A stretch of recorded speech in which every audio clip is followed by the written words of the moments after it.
하반기에 2800에서 3000선 정도 주식시장이 1850선에서 플러스 마이너스 10% 내지 15%의 변동성이라고 합니다. KTB 투자증권의 김한진 박사님 모시고 말씀 나누겠습니다. 코로나 상황이 진정되는 국면인 줄 알았더니 러시아는 또 이제 시작이라고 볼 수 있거든요. 이렇게 됐을 때 미국 증시의 추가 하락 가능성이 얼마나 될지 좀 염려스러운데요. 예, 일단 글로벌 감염 확산세하고 주가와의 관계, 이 부분은 다른 나라보다는 미국이 제일 중요한 문제인 것 같습니다. 금융시장의 중심이고 또 세계경제의 중심이기 때문에, 그래서 코로나의 특성이 조금 전문가들의 의견을 들어보면 이게 좀 쉽게 가라앉기가 어려울 거고 또 겨울에도 다시 또 확산될 수 있다 이렇게 얘기를 하지 않습니까? 그런 관점에서 보면 여러 가지 요인들이 많이 산재해 있지만 가장 중심은 미국에서의 확진자 수와 사망자 수의 증가세가 언제 꺾일 거냐라는 관점에서 4월 말 5월 초, 늦어도 5월 초에는 꺾일 거다. 빠르면 4월 중하순부터는 이제 잡힐 거다라고 본다면, 이미 이제 주식시장에 미치는 팬데믹의 영향력은 이제 낮아지는 쪽으로 봐야 되지 않겠나 싶습니다. 바로 반등으로 가는 쪽은 아닌 거잖아요. 그렇게는 안 보시는 거잖아요. 네. 그러면 어느 수준의 박스권 안에서 이제 증시가 움직일 것인가? 사실은 저는 이제 미국의 감염 위험의 확산이 이제 진정될 때, 그때 이제 비로소 주가가 급등할 걸로 생각을 했는데, 이미 주식시장은 4월 하순에 이게 진정될 것을 이미 예상해서 앞당겨서 주가가 반등한 것 같아요. 이미 지금 반등한 상태인 거고. 반등한 상태인 것 같습니다. 전형적으로 위기가 온 다음에, 지금은 위기가 경제 셧다운이죠. 경제가 우선 멈춰 섰는데, 그 다음에 이제 반사적 반등이 보통 하락폭의 한 50%, 우리나라 같은 경우에는 80%까지도 올라간 적이 종종 있었거든요. 그래서 50%에서 80%가 이제 반사적 반등이 나오는데, 이미 지금은 반사적 반등이 거의 진행된 상태고, 막상 미국에서 코로나가 잡혀도 코로나로 인해서 주가가 더 추가 상승하기는 기대하기 저는 어렵다고 생각하고요. 만약에 반등한다면 그건 다른 요인 때문에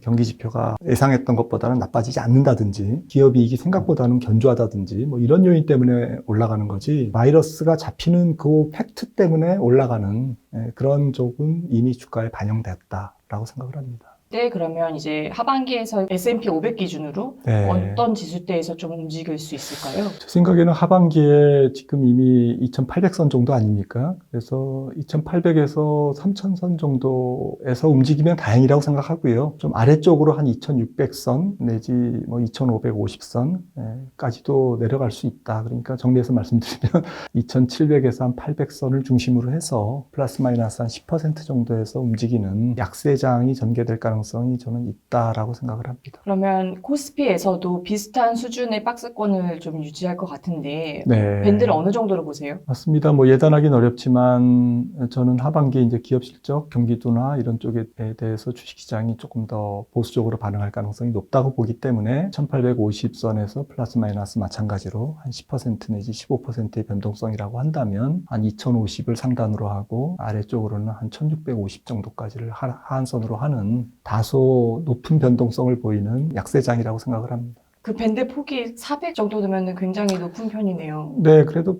퍼센티지로 계산하면 그렇게 높은 건 아닙니다. 얼마 전에도 주가가 하루에도 7% 움직이고 이랬듯이 시장의 변동성은 지금 경제지표의 변동성만큼이나 여전히 조금 변동성 주의보가 유효한 상태라고 생각하고요. 경제 성장률 자체가 지금 미국이 2분기에 마이너스 40% 정도로 지금 컨센서스가 형성돼 있는데 또 3분기에는 플러스 한 20%예요. 경제지표의 변동성도 그렇게 크고 주가의 변동성도 여전히 좀 하반기에 높을 가능성이 있다고 봅니다. 지금 개인들이 사실 초반에는 삼성전자 같은 우량주를 많이 샀지만 이제 코스닥으로 이미 많이 몰린 상황이거든요. 코스닥의 그 변동폭은 코스피보다 더 클 수도 있겠네요. 예, 근데 코스닥은 지금 공매도 금지 조치가 내려져 있기 때문에 오히려 변동성이 작을 수 있습니다. 그리고 소수 종목이 어떤 주가 전체를 조금 좌우하는 성향이 코스피보다는 높기 때문에, 물론 코스피도 삼성전자 하이닉스가 중요하지만 코스닥 같은 경우에 일부 종목들의 어떤 주가 변동이 또 중요해서 또 공매도 금지가 내려 있는 상태라서 오히려 주가 레벨도 조금 싼 편이고 낮은 편이고 오히려 코스닥이 좀 변동성이 저는 적지 않을까라고 생각을 합니다. 코스피에서는 사실은 이제 외국인과 기관이 서로 뭐 매도세가 네. 강할 때 개인이 매수세가 있고 이렇게 엎치락뒤치락 하면서 네네네. 변동성이 커지지만 코스닥은 사실 개인들의 시장이다 보니까 네. 그게 변동성이 더 오히려 작을 수 있다. 그렇습니다. 전체적으로 시장이 뭐 대폭락하는 그런 뭐 극단적인 위험만 조금 없다라고 인식이 되면 그 안에서 종목 플레이들은 일어날 수 있거든요. 어쨌든 조금 최악의 상황은 지나갔다라는 안도감이 어떤 개인들의 어떤 매매를 좀 활발하게 도울 수는 있다고 생각을 합니다. 그러면 코스닥의 밴드는 어느 정도로 예상하세요? 생각을 안 해봤는데요. 뭐 비슷하지 않을까요? 플러스 마이너스 네, 10%야. 네, 지금 네. 선에서의 플러스 마이너스 네. 10% 정도. 코스닥에서 최근에 바이오에 이제 자금이 또 많이 몰렸는데 이런 양상은 사실 예상됐던 거긴 하지만 위험한 걸로 보시나요? 아니면 네, 일단 뭐 사안이 사안이라서 전체적으로 감염병 혹은 바이러스 뭐 이런 그 치료제, 백신 이런 키워드에 조금 지금 많이 사람들이 집중하고 있지 않습니까? 그러다 보니까 자연스럽게 뭐 미국의 길리어드 사이언스 같은 경우도 최근에 많이 올랐지만 치료제 개발로 전 세계 테마가 약간 바이오, 헬스케어, 원격 진료, 보건 이런 쪽에 조금 집중되는 거는 맞는 것 같습니다. 당분간 바이러스가 쉽게 사라지지 않는다면 그런 쪽의 테마도 뭐 펀더멘탈을 떠나서 이벤트 쪽에서는 조금 더 활발할 걸로 예상이 되거든요. 예를 들어 미국 증시에서 바이오주가 한참 인기였을 때 국내 코스닥에서도 많이 추종을 했었거든요. 근데 이번에는 좀 다른 게 총선 이후에 어쨌든 간에 이제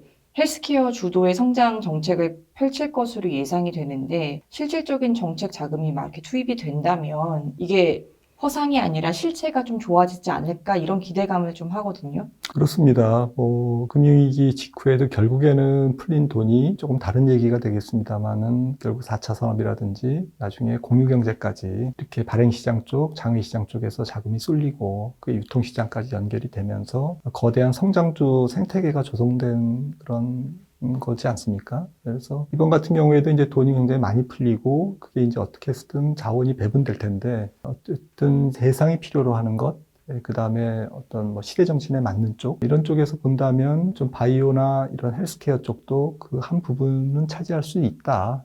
어떤 종목의 어떤 옳고 그름을 뭐 펀더멘탈을 떠나서요. 전체적으로 시장 분위기가 형성될 수 있는 조건은 갖췄다라고 생각을 합니다.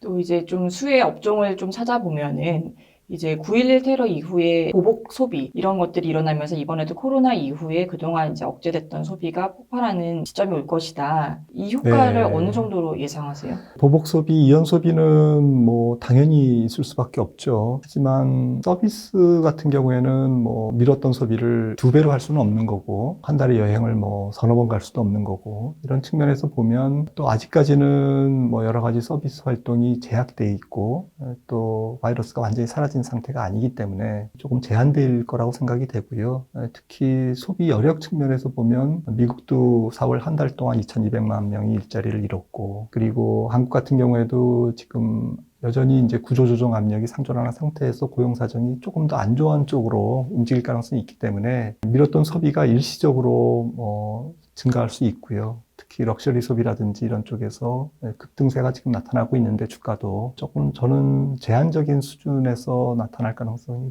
있다라고 생각을 합니다. 그럼 관련 수혜 업종이나 종목을 따져봐도 제한적일 텐데 그래도 찾는다면 뭐가 있을까요? 아무래도 생필품에 가까운 서비스나 아니면 지금 소득 분배가 안타깝게도 뭐 계속 어제 오늘 얘기가 아닙니다만은 계속 분배가 나빠지고 있는 상태.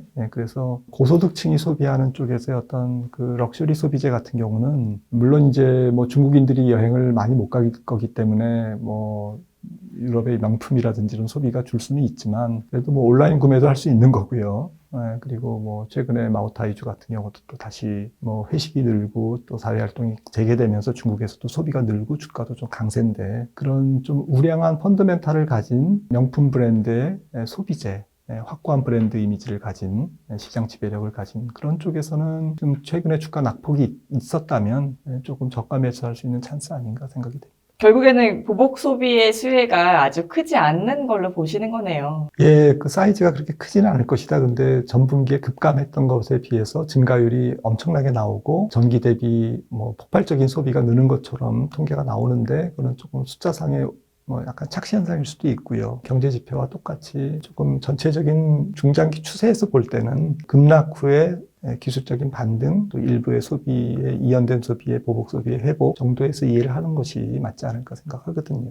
이제 국내에서도 코로나 이후에 하반기에 기업 구조 조정이 어느 정도 진행될 것이다 말씀해 주셨는데, 이 구조 조정에 따른 사실 수혜 업종들이 있을 수 있잖아요. 살아남는 기업은 이제 주가가 더 반등할 수 있는데, 네. 이게 예상대로 기업 구조 조정이 일어날 것인가? 그렇다면 이제 업종은 무엇이 될까? 종목은 무엇이 될까? 예, 그거는 뭐 사실 글로벌 경제 전체의 흐름이 어떻게 결정될 거냐, 또 바이러스가 이제 조기에 이제 완전히 종식될 거냐, 아니면 몇 달 있다가 다시 또 2차 감염, 3차 감염이 이제 올 거냐, 이런 부분에 따라 다르겠죠. 근데 베이스 시나리오로 생각을 해보면 일단은 뭐 2차가 와도 1차 때처럼 그렇게 극심한 팬데믹은 아니다라는 이제 지금 뭐 약간 긍정적인 기대와 전망을 기본 가정으로 설정한다면, 그렇게 기본 가정을 설정하더라도 워낙 1차 충격이 지금 컸기 때문에 지금 3월달, 4월달에 경제활동에 일시 멈춤 현상이 전 세계에 충격을 줬기 때문에, 특히 또 일부 이동과 관련된 혹은 여행과 관련된 그리고 전 세계적인 연결성과 관련된 부분들이 끊어지는 상태잖아요. 그리고 그게 다시 원상복귀되는 데는 또 상당한 시간이 걸릴 거고, 그런 측면에서 본다면 호텔, 여행 이런 서비스와 관련된 업종에서는 조금 더 구조조정이 이어질 거라고 생각을 합니다. 대신 이제 중국의 구조 조정이 이루어진다면 네. 국내에서는 뭐 철강 이런 데들이 수혜를 볼 수 있었는데 네. 그 가능성은 어떻게 보세요? 저는 중국 구조조정은 조금 긴 관점에서 보고 싶고요. 지금 아직 진행형이다. 중국 경제가 워낙 크기 때문에 이걸 뭐 한두 분기에 이제 뚝딱 이렇게 구조조정을 할 수 있는 이슈도 아니고, 또 사회주의 특징상 고용이라든지 이런 부분들을 같이 고려해서 진행될 가능성, 조금 더 중앙정부가 컨트롤하면서 진행될 가능성, 이런 걸 생각한다면 조기에 이런 산업재라든지 구경제 쪽에서 중국의 구조조정의 수혜를 국내 산업이 바로 받을 거다라고는 조금 기대하기 어렵다. 아마도 그런 현상이 나타난다면 올해는 좀 지나서 내년 중반 이후에는 조금 수혜가 나타나지 않을까 생각합니다. 네, 감사합니다.